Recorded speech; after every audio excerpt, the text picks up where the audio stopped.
Olá, pessoal, sejam bem-vindos ao Vortigo Talks. Eu sou Marcelo Monteiro e o convidado de hoje é Rodrigo Nasser. Nasser é sócio da Itu Partners e da Aster Capital e vai conversar conosco hoje sobre digital banking e toda esta revolução que nós temos acompanhado no mercado.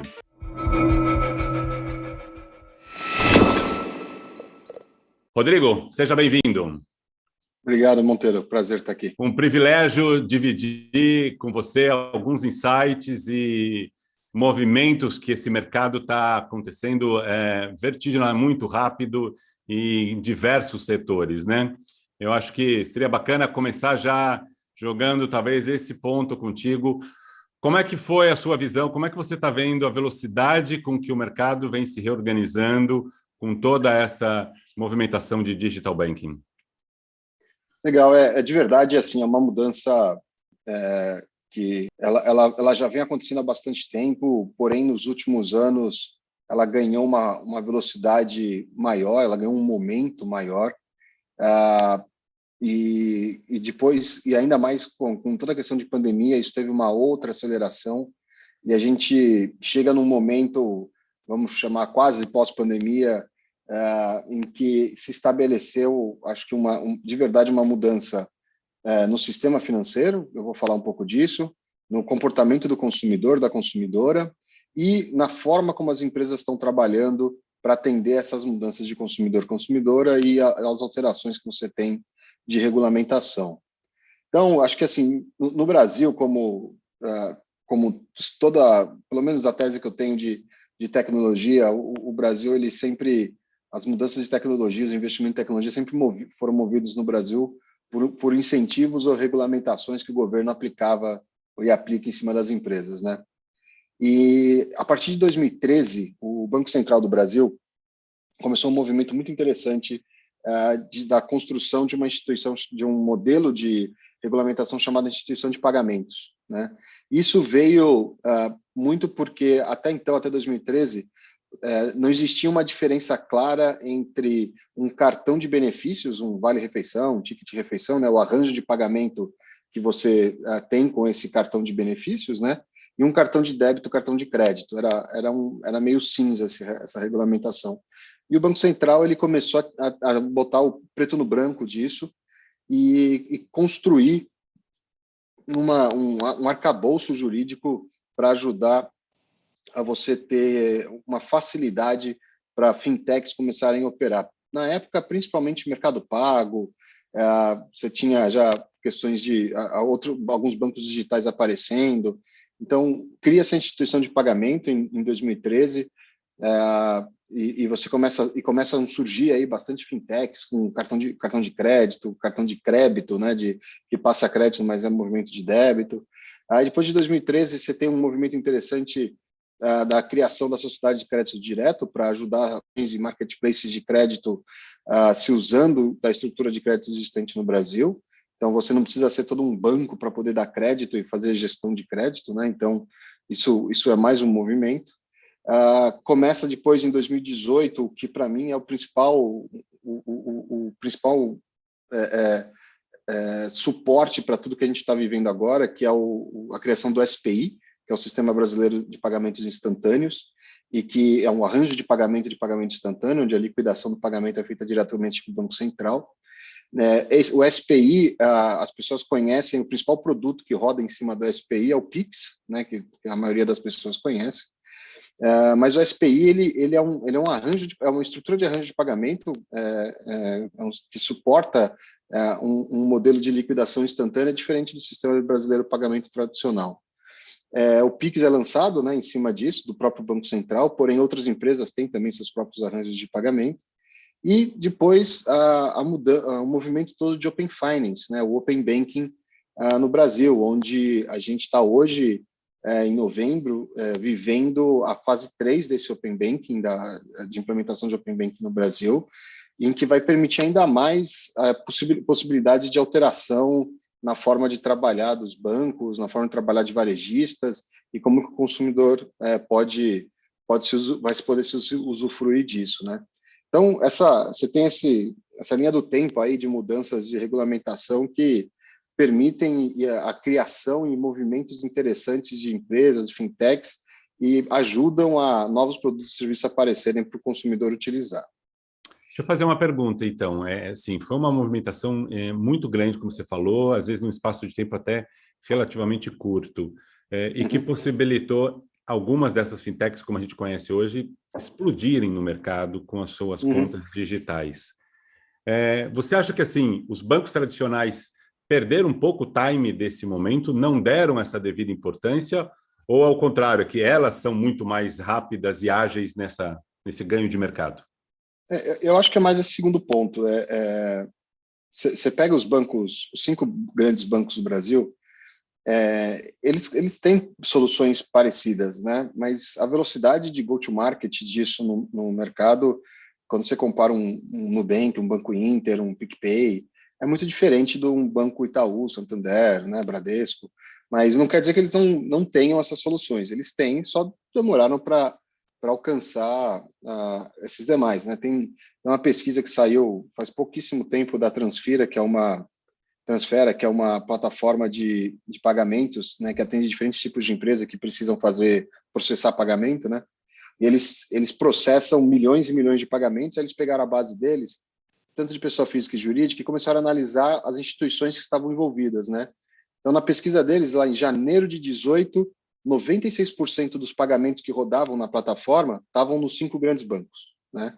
Aí, quando você olha agosto de 2000, só 53% está nos grandes bancos. Então, você teve uma queda de 43%, né? 43% das transações foram para bancos digitais em 4 anos, nessa plataforma. Né? Então, isso é muito forte, né? Hoje o Pix ele é responsável por 96% das transações de pessoas físicas, né? Se você comparado com o TED e DOC. Então, você vê que realmente tem uma velocidade grande, né? Tanto dos meios novos, né? Como o Sistema Brasileiro de Pagamentos Instantâneos e o Pix como principal produto em cima, quanto das instituições novas, né? Esse exemplo da Transfera é bem interessante. Outra coisa que aconteceu, e aí tem a ver com pandemia, o Brasil até mais ou menos 2019 tinha por volta aí, pelas minhas contas, esse número é meio complicado de achar, a gente tem um cálculo aqui na Itu que a gente fez e na Aster, mais ou menos 60 milhões de pessoas bancarizadas no Brasil, né? Então, imagina um país de 200 milhões, um pouco mais de 200 milhões de habitantes, você tem uma população economicamente ativa de uns 110 milhões, mais ou menos, 110, 120 milhões de pessoas, e desses você tem 60 milhões de pessoas bancarizadas, né? Na pandemia, com auxílio emergencial, como as pessoas não podiam pegar o dinheiro na Caixa, a Caixa criou o Caixa Tem, né, que é o aplicativo da Caixa Econômica, que é uma carteira digital. Se você olhar, ele é uma carteira digital na construção dele, no stack regulatório dele. A Caixa Tem, ela trouxe, né, pelas contas que a gente fez, mais ou menos 30 milhões de pessoas foram bancarizadas em 2019 e 2020. Então, você aumentou em 50% a estrutura de bancarizados no Brasil. Então, você deve De ter um no ano para o Brasil... outro, saltou Saltou exponencialmente. Você cresceu 50% de crescimento, né? Então, esse número também é muito difícil de calcular. Ele gira em torno, então, hoje, de bancarizados no Brasil, ele deve estar aí entre 80 e 100 milhões de pessoas, né? Por que isso é importante, né? Você consegue ter, aí, por exemplo, para varejo, né? Por que para varejo isso é importante? Quando a gente discute de varejo online, quando a gente fala de e-commerce, quando a gente fala de penetração, os movimentos que a gente fala, a pessoa precisa ter o device para conseguir fazer a compra. Então, celular no Brasil, você teve uma exploração muito grande. Acesso, então a cobertura de internet no Brasil teve um crescimento muito grande. E a capacidade de pagamento, né? Essa última era um principal limitante que a gente tinha mesmo o Brasil tendo um excepcional sistema financeiro, ainda tinha um grande número de brasileiros sem capacidade de fazer uma compra online, sem ter um cartão de crédito, né? Quando você tem uma carteira digital, essa carteira digital começa a aparecer nos principais e-commerces e na forma de você fazer a compra, e brasileiros que não eram bancarizados começam a se tornar bancarizados, você tem também um aumento de penetração no e-commerce, né? você ter uma ideia, e o efeito que isso dá, e a importância disso, segundo o EBIT, e esse número que eu vou falar, ele não inclui Mercado Livre, tá? Então, esse número, e eu falo isso porque o Mercado Livre é o maior marketplace hoje no Brasil. Em 2019, a gente teve 61, quase 62 milhões de pessoas que compraram pelo menos uma vez no e-commerce. Em 2020, esse número foi para 79,7, quase 80 milhões. Você vê como esse 80 milhões é muito próximo do bancarizado, né? E não é à toa isso, né? A quantidade de brasileiros bancarizados ou não pode ser uma proxy de limitação de crescimento do e-commerce, né? Então, você vê carteiras digitais, digitalização e todo o movimento que a gente está falando aqui como uma proxy importante de crescimento para varejista, né? Então, você ter conta numa carteira digital, seja de um banco tradicional, seja de um challenger, né, ou de um banco digital, ou uma carteira de pagamentos, ajuda nesse processo de e-commerce e de digitalização do varejo. De digitalização. Aí eu vou entrar na provocação, então, um pouco, porque esse é o ponto que talvez que eu queria entender na tua visão. A Vortigo tem um destaque muito bacana em todo o desenho mesmo de digital banking. A gente já entregou alguns projetos riquíssimos e o principal diferencial que eu vejo na maioria dos nossos clientes é destacar a preocupação nossa com o UX, com a plataforma, com a usabilidade para o nosso cliente. E aí, como você falou, você colocou aí 30 milhões de novas pessoas que não tinham o menor contato com uma conta digital. E a pergunta que eu queria entender com você é, quando você olha o mercado hoje, bancos tradicionais, bancos novos entrantes só com a conta digital e os varejistas construindo as suas carteiras, o que vai guiar agora, então, o cliente para ter a conta digital dele? Por onde ele vai escolher? O que vai ser o diferencial que você enxerga? Essa pergunta é muito boa, porque só para ser um parâmetro de comparação, tá? Há 2 anos atrás, mais ou menos, se você pegasse o market cap das empresas, dos bancos de capital aberto, né, e somasse todos eles e comparasse com o market cap dos challengers, né, XP, até XP, BTG, né, a relação era de 10-1, né? Então, o que quer dizer isso? Qualquer 1% que um banco digital criasse de solução e roubasse de lucro desses grandes bancos era um efeito muito grande nesses challengers, né? Porque você tinha uma relação de tamanho de 10-1. Então, 10 ir para o teu bloquinho tem um efeito muito grande. Se você comparar hoje, até com o valuation do Nubank, somando tudo, esse número já está igual, né? Ou está muito parecido. Então, não existe tanto roubar de um banco tradicional para um challenger, não traz um efeito tão grande ainda hoje. Onde que está esse efeito? Esse efeito está provavelmente no uso, né, que você vai ter dessa conta digital. A conta pela conta, propriamente dita, ela não é o grande vencedor. E onde a gente vê isso? Em 2 lugares. Né? Na Aster, a gente fez uma pesquisa proprietária sobre o uso de carteiras digitais e uma proxy que apareceu muito importante que a gente chama de FaceTime, que é o tempo que você fica com o aplicativo na mão daquela instituição de pagamento, daquela carteira digital, e a facilidade que é utilizar isso, né? A facilidade que é usar o aplicativo. Quando você vê essas 2 proxies, são as 2 forças principais do porquê as pessoas têm aquela conta digital como a sua principal. Tá? São 3, na verdade. A primeira é uma coisa que no Brasil a gente ainda tem um legado, que é a conta salário, né? Então é minha conta salário, por isso que é minha conta principal, e que o Open Bank pode acabar com isso, tá? Eu já explico por quê. E os outros 2 são exatamente o que você falou. O uso, a facilidade de utilizar, a usabilidade que você tem, e o FaceTime, né? Por que eu estou abrindo aquela aplicação toda hora, que tem muito a ver com UX, né? Então, esse papel leva a gente a falar o quê? Se um varejista, principalmente varejistas médios, né, e médios para cima, ele que tem um relacionamento recorrente com seus clientes, ou eles vão trabalhar com alguma instituição de pagamento ou alguma instituição financeira em parceria, como já faz hoje para cartão de crédito de marca própria, né? A fazer crediário específico, esse tipo de coisa, e para criar uma carteira digital, né? E por que isso faz sentido?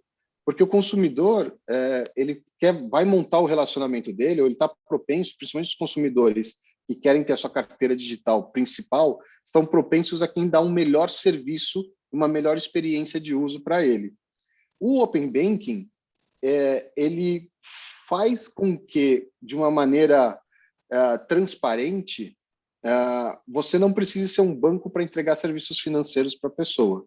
Então, aquelas empresas que têm um relacionamento constante com seus clientes, que conseguem trazer esse FaceTime, né? Conseguem trazer esse relacionamento constante com aquela aplicação e que entregam uma facilidade, uma usabilidade boa através de uma carteira digital ou de um relacionamento financeiro, podem converter para essa carteira digital própria clientes que têm outras contas em outras instituições financeiras.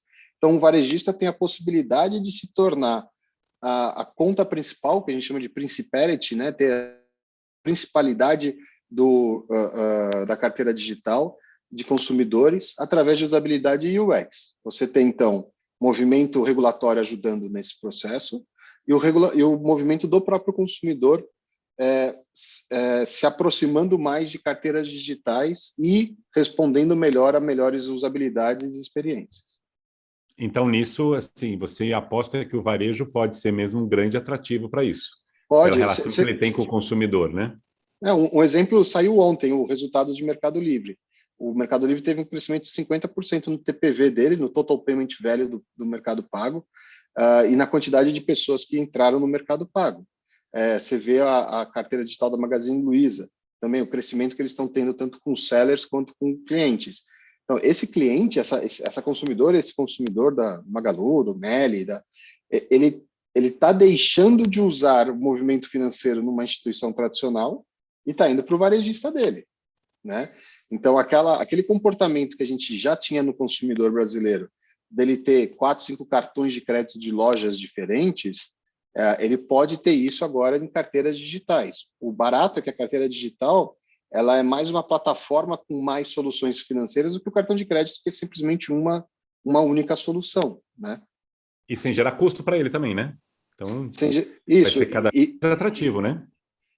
E para o varejista, né? Se você olhar o stack de custo que é ter um cartão próprio de crédito e ter uma carteira digital, é melhor ter uma carteira é mais barato ter uma carteira digital. Nesse movimento, e aí eu queria entender um pouco como é que você vê do lado mesmo das principais carteiras que cresceram. A gente também tem apostado isso, a Vortigo está trabalhando com 2 projetos riquíssimos em toda a América Latina de carteiras digitais, de construção. Você vê essas grandes operações do Brasil ganhando o mercado afora mesmo? Existe culturalmente um espaço para elas começarem a ter uma projeção global de clientes? O movimento de sistema de pagamento instantâneo ele é global, né? Então, por incrível que pareça, é uma das poucas coisas no mercado financeiro que o Brasil começou atrás, né? Então, quando você tem Oceania, você tem Austrália, Nova Zelândia, já desde 2018 com um modelo de sistema de pagamento instantâneo que permite carteira digital trabalhar, UK já há muito tempo, Estados Unidos, a gente já tem esse modelo trabalhando lá também. México está com esse modelo acelerado mais do que o Brasil também.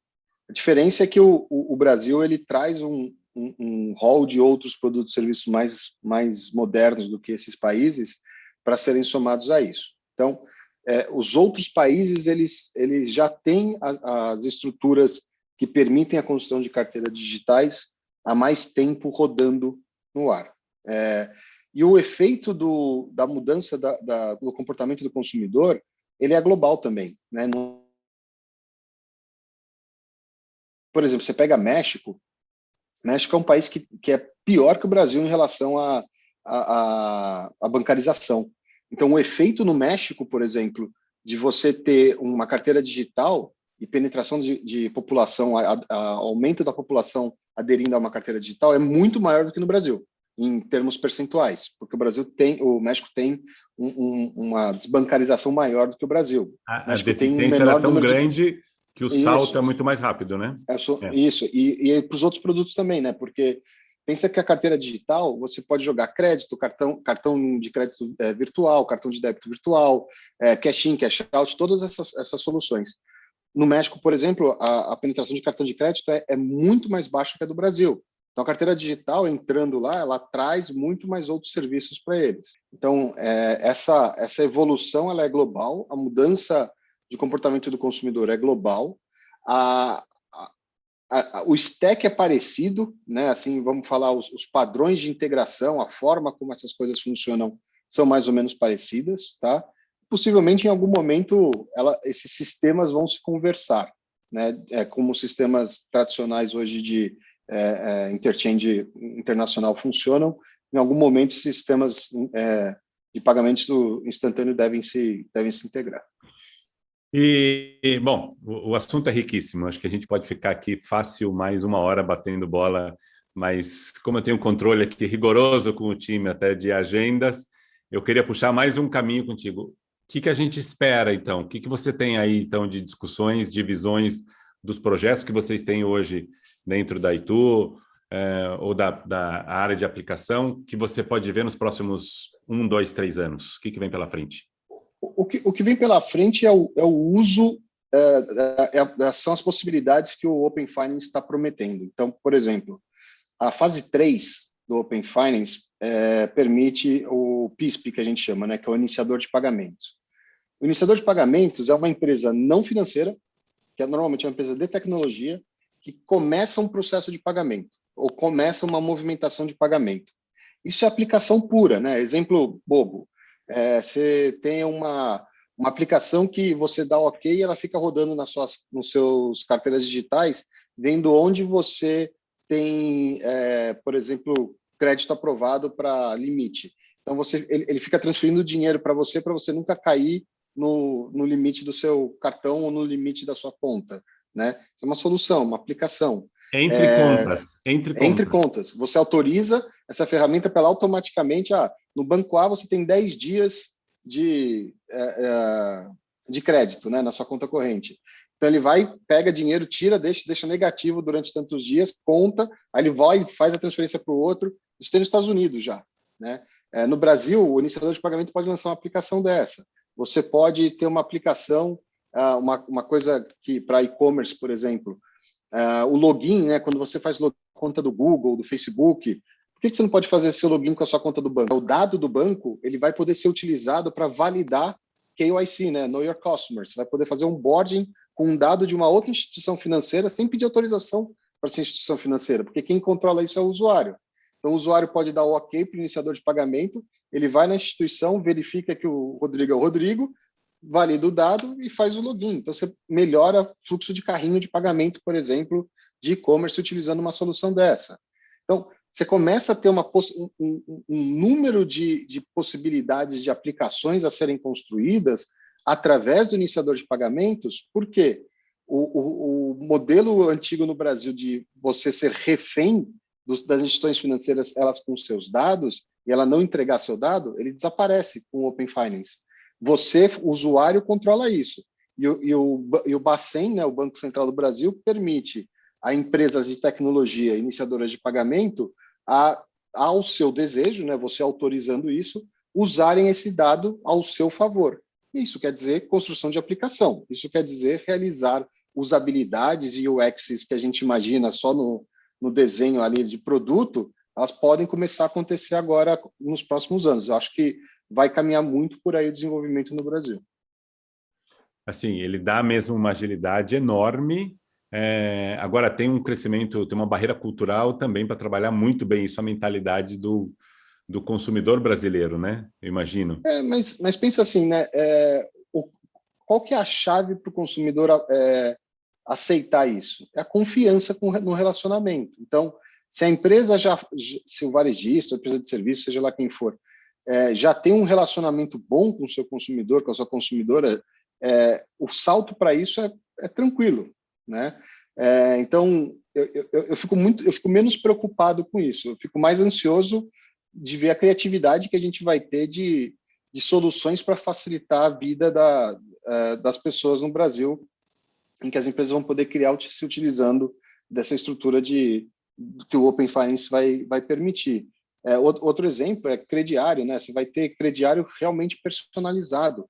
Então, eu transferindo eu compartilhando meus dados, aceitando compartilhar meus dados, eu dou direito a uma instituição que não me conhece a pegar 10 anos de histórico meu, 20 anos de histórico meu bancário numa outra instituição e poder fazer um crediário melhor para mim, né? E fazer uma análise, sem dúvida.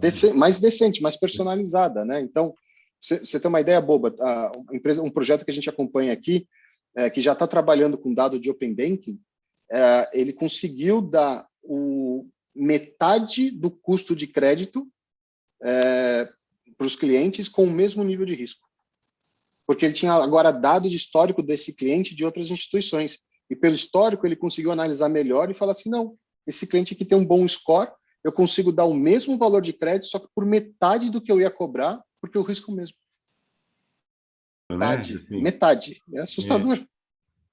O benefício, de novo, é o consumidor, né? Então, isso vai gerando cada vez mais concorrência, cada vez mais diminuindo taxas, talvez, diminuindo margens nisso, mas, sem dúvida, benefício para todo consumidor de uma forma geral, né? Isso, o varejista consegue vender o produto que ele não conseguiria vender antes, consegue dar um crédito que ele não conseguiria dar antes. Você acha que a gente já está, em termos de projetos de contas digitais, a gente já está num nível de saturação? O mercado ainda tem muito espaço para crescer com novos projetos? Tem longas ainda? Muito. Se você pegar aquela curva normal dos entrantes no mercado, eu acho que a gente passou os early adopters e estamos indo para os inovadores, assim, entendeu? A gente não chegou na média da curva normal ainda, né? Então, tem muito espaço, eu acho, ainda para isso. É óbvio que as empresas maiores já começaram isso, né? As maiores e mais tecnológicas já falam disso há 2, 3 anos. As maiores, menos tecnológicas, estão se mexendo agora em relação a isso. E as médias, grandes, estão começando a entender o que está acontecendo, na minha opinião. E mesmo bancos médios, como eu percebo, médios ou pequenos, porque a gente está vendo projetos onde a gente está envolvido nisso, tem muito espaço ainda, né? Falando... Eu dou um exemplo. Então, um banco médio grande, até que a gente conversou tem pouco tempo, querendo entender como que ele se encaixa num modelo de Open Finance e num modelo de iniciador de pagamentos, né? E a gente explicando, olha, a sua carteira de produtos, de serviços, agora pode se conectar a outros distribuidores, né? Outros bancos podem distribuir a sua solução. E eles tentando entender, putz, é verdade, não é só o banco grande e o banco médio, eles estavam preocupados em não tomar multa do Bacen. É isso, né? Eles estavam preocupados nessa mudança de regulação. Seguir a regra. Seguir a regra, né? Assim, o que eu tenho que fazer? É isso, beleza. Agora eles estão começando a se preocupar em, tá bom, que produto que eu consigo criar em cima disso? Né? Como é que eu consigo vender mais, já que esse negócio foi criado? Então, eles estão nessa fase agora, tá? Bárbaro. Então, acho que assim, muita oportunidade, muitos caminhos, muita criatividade para trazer ainda e benefício para consumidor indiscutível, né? Não, indiscutível, indiscutível. Nasser, ótimo. Acho que a gente já vou deixar o convite para mais uma rodada também, porque eu acho que a gente tem mais assuntos para trazer ali na frente mesmo. Tem muito espaço ainda para discutir esse tema, do lado mesmo de consumidor e do lado dos projetos digitais, como a gente tem visto, mas, de novo, quero agradecer a tua participação, comentários e dicas, e a gente vai voltar a se marcar novamente. Obrigado, prazer, Monteiro. Quando precisar, só dar um toque. Vejo vocês no próximo Vortigo Talks. Um forte abraço a todos.